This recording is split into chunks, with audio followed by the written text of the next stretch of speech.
Welcome back to Creating Stuff. Well, back in the shop today, we're not working with tools again.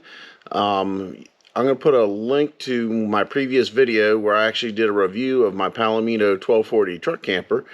But this video, I just want to show you some of the modifications that I did this camper to suit my needs better. So I'm not going through any magical tools or anything like that, or any techniques, but I'm just showing you some of the things that I've done, and maybe you might find a good idea that might work for you in the application that you have. So well, let's dive right into it.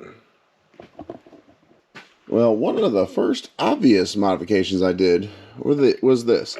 I actually put an onboard air compressor on my truck camper, and the reason I did that is because I've done some camping on the beach. I'll put in a picture here of what it looks like. I've actually taken this truck and truck camper out on the beach and camped on the beach. So to do that, you have to air your tires down, then air them back up when you leave.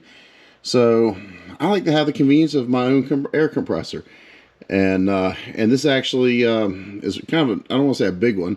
But actually, I modified a 110 air compressor because they put out more volume than the small 12-volt style.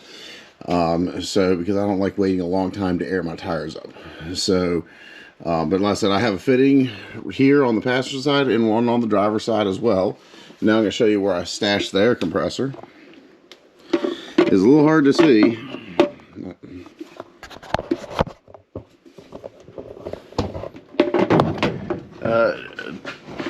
Tucked here on the side of the truck camper, in between the bed rail and the inner side of the truck camper, I made a custom box, and I took the 110 compressor off of an air tank and mounted it to the side of the truck camper. So, and then it's a little hard to see. Hold on.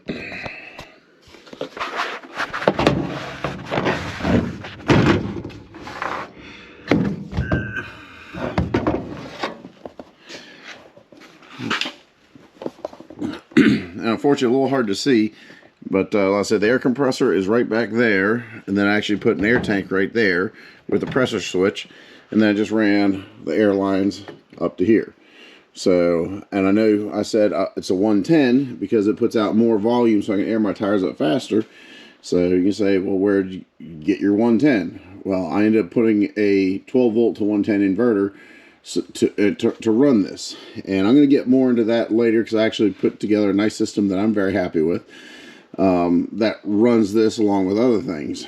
So anyways, so compressed air system, I'm a real big fan of that. Now let's go on to the next one. The next thing I did is this right here is just a standard it was just standard battery lugs so you could actually put a charger on your battery from the outside. But I actually modified this. I actually wired these lugs into the solar charge controller because I have a pair of solar panels on the roof that came with the camper, and then through an extension cord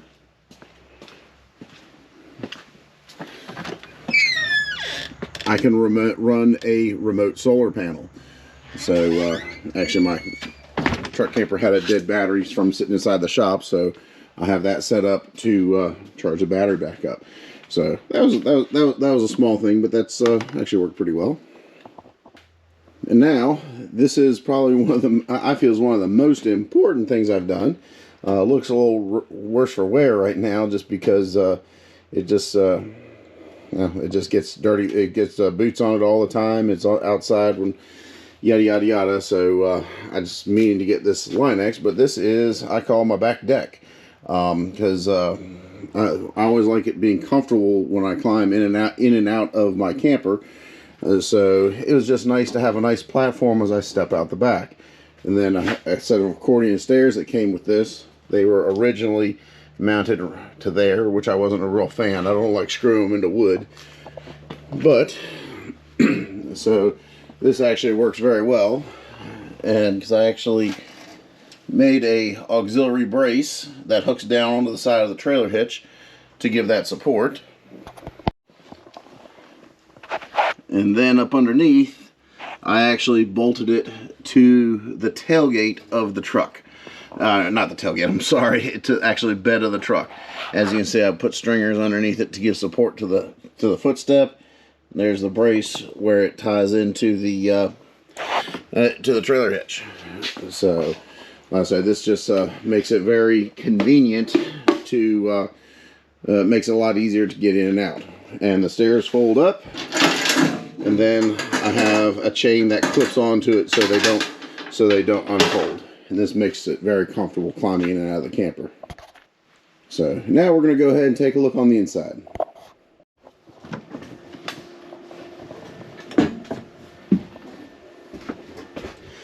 Now, probably one of the big things that people go right to is I actually added a 12-volt flat screen TV. Like I said, it works really well. And the way I mounted it is I have two straps, and keep in mind, when I'm riding down the road with the top lowered, this TV is actually resting right here. So bouncing down the road, this mount doesn't take any stress. But it swings out, so I can watch TV while I'm laying in bed, or I can turn the TV around, and this right here is my spot when I watch TV when I'm sitting on the couch, or kind of the couch. Anyways, so, but yep, so I got a TV on a swivel, and it's fully supported when the top is collapsed and I'm driving down the road. So now another piece of entertainment issue, or entertainment item, is I put a satellite radio docking station. So I can dock my satellite radio in here. Then this right here is just a 12-volt amplifier. So press the power button, light comes on, volume. So then I actually have speakers on the inside. I have two speakers over here. And then with this switch right here, I can switch it, and I can put the speakers going to the outside. So I can have music inside or outside. So that's another piece of entertainment. And a simple thing that was done before I got it was they put a nice microwave in here, which fits that cubby hole just about perfect. I had to put a little toe clip right here so it wouldn't slide out. But that's all very, very simple. Works very well. Alright, now I talked before on how I had a 120-volt air compressor, and anyways, and this is where I stashed the inverter. That's a 12-volt to 120 inverter to create 120 AC power, and that's just a spot to stash it. So, also another modification which I really liked, as I said in my previous video, I never had the original refrigerator for this. So this refrigerator is a 12-volt compressor style fridge. It was actually meant for a road tractor, so for a tractor trailer. Anyways, so with the solar panels on the roof, and this is so efficient, draws so little power, this thing can run for days, and it doesn't cost me any energy, meaning no propane, no electricity, nothing. Works great. I'm real happy. It's a little on the small side, but I think they do make them a little bit on the larger side. Alright, now we're going to get to a little bit on the technical side. So,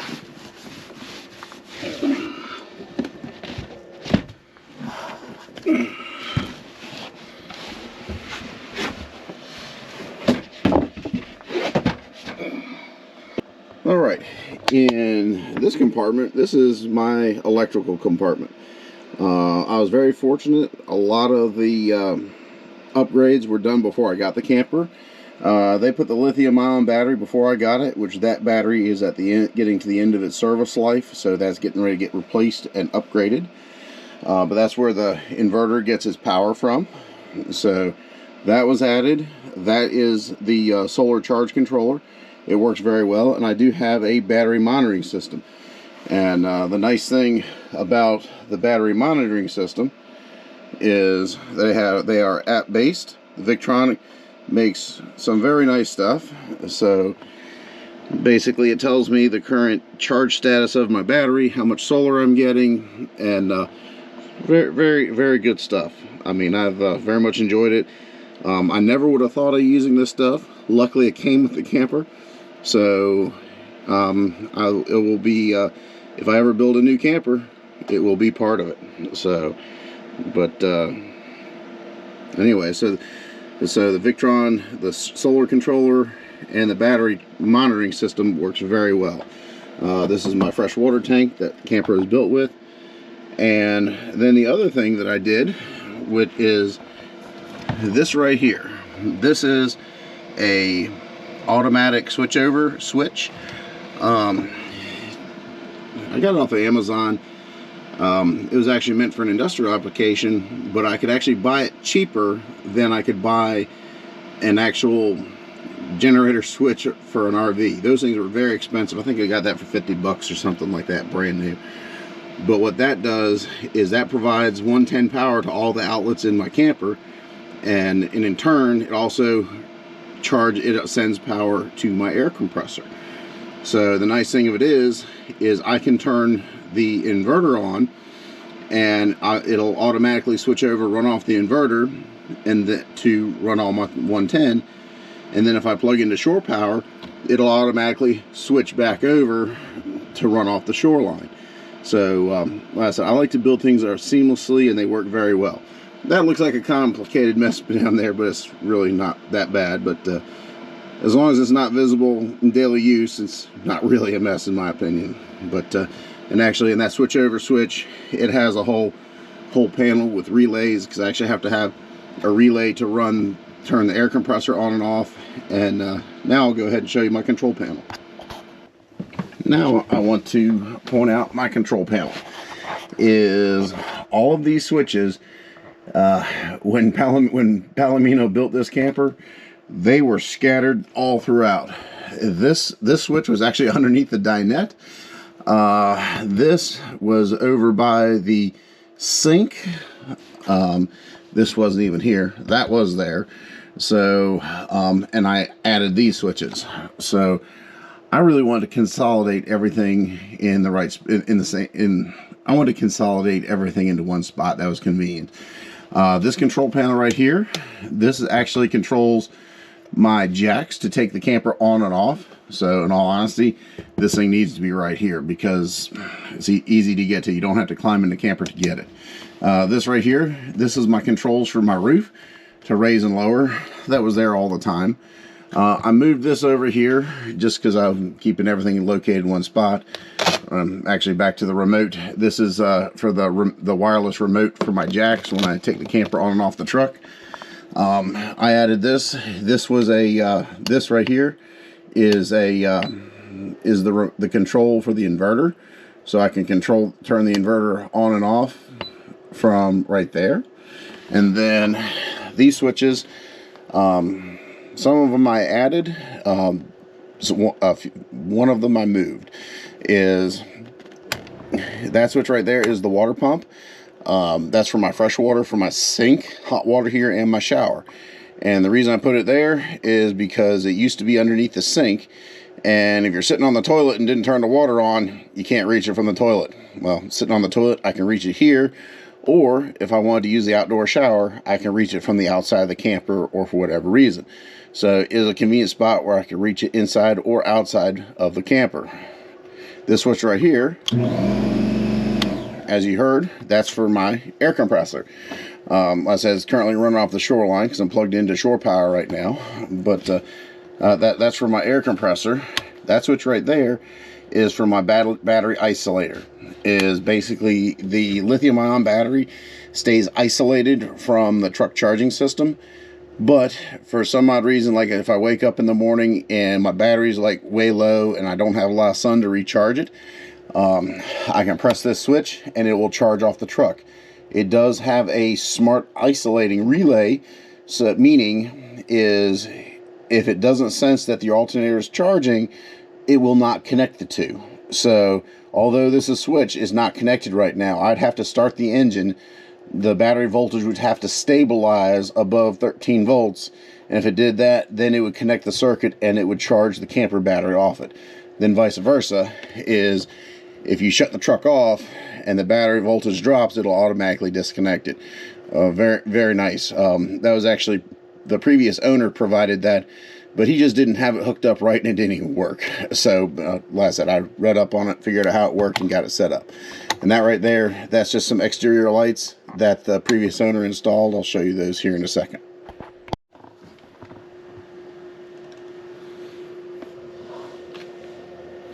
So right there is my exterior light switch. As you can see, I have LED strip lighting that is tucked up underneath the camper. This strip lighting was actually put in by the previous owner. I actually liked it, so I left it, and I just had to relocate the switch. So well, I think I got a few more things. We got to hop up on the roof so I can show a few things on the roof.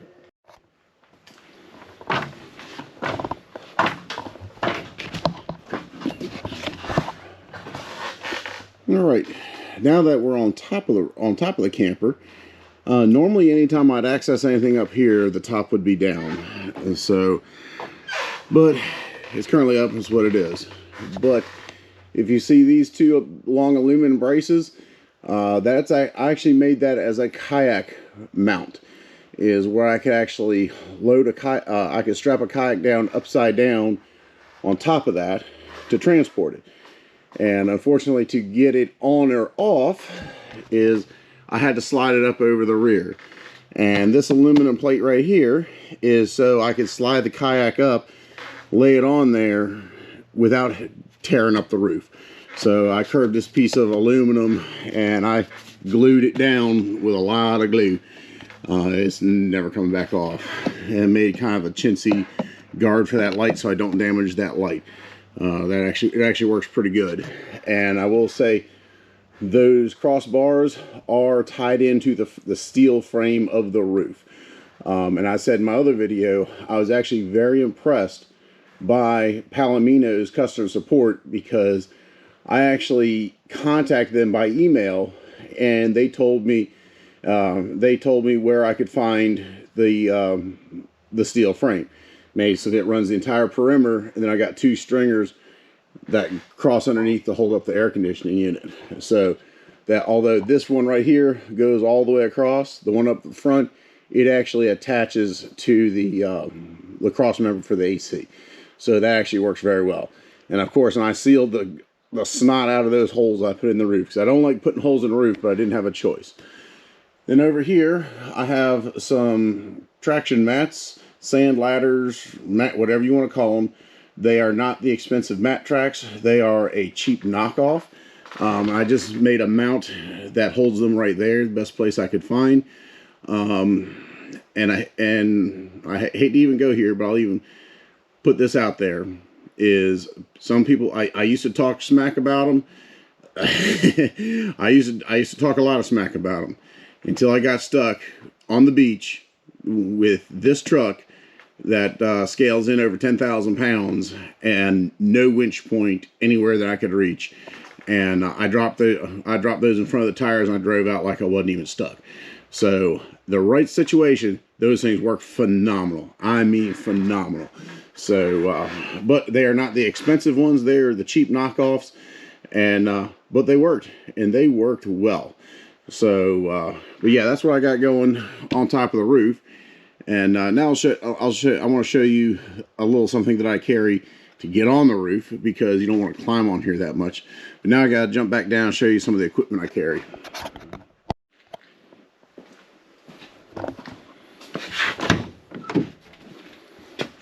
And here in the cab, I mean, these are air hoses I carry for my air compressor.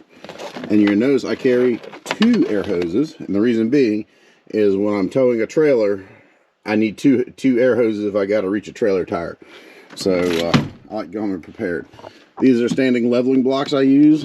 But this right here is a really nifty little thing. This is a telescoping ladder. You see it fits nice here behind the seat. But when everything up on the roof, from holding a kayak up there or my sand ladders, like I said, that's where you wonder, well, how do you get them off? Well, this is how. I pull the ladder out, I climb up on the side. And so after I put the kayak up, I have to use this on the side so I can actually strap it down, or also use this to get the sand ladders off. And then the other side of it is, depending on how the truck is leveled, sometimes I have to use this to reach my latches to latch or unlatch the roof to raise it or lower it. So that ladder actually, it's a good thing to carry when you have a pop-up truck camper. Then here's a simple little thing I did, is basically for my toilet. This was not done by Palomino, this was done by me. This is a storage tube for my sewer hose to drain my black water tank. So this was just a very convenient place to put it. It's right here between the cab and the camper. As you can tell, I like to use as much wasted space as I can. If there's a little spot and I can put something there, I'm going to put it there. Well, that is going to wrap it up for this video. Some of the things I showed you in this, I hope you can get a couple good ideas, or at least one, or if not, I hope it's good entertainment. But those are modifications. I made this camper that makes it work very, very well for me. And that's why, and going back to my other video, that's why I bought an inexpensive camper, because I know I'm going to be modifying it to make it exactly the way I want it. And the only thing left I'd like to do is, if I could replace the dinette with a recliner. I travel by myself most of the time, that would be perfect. But for now, it is what it is. So I'm going to go ahead and end the video off here. So please, I hope you enjoyed the video. Like the video. Subscribe. I mean, if you're not subscribed, please subscribe. We'll have some more content like this. Like I said, I hope you enjoyed it. So until the next time, be creative.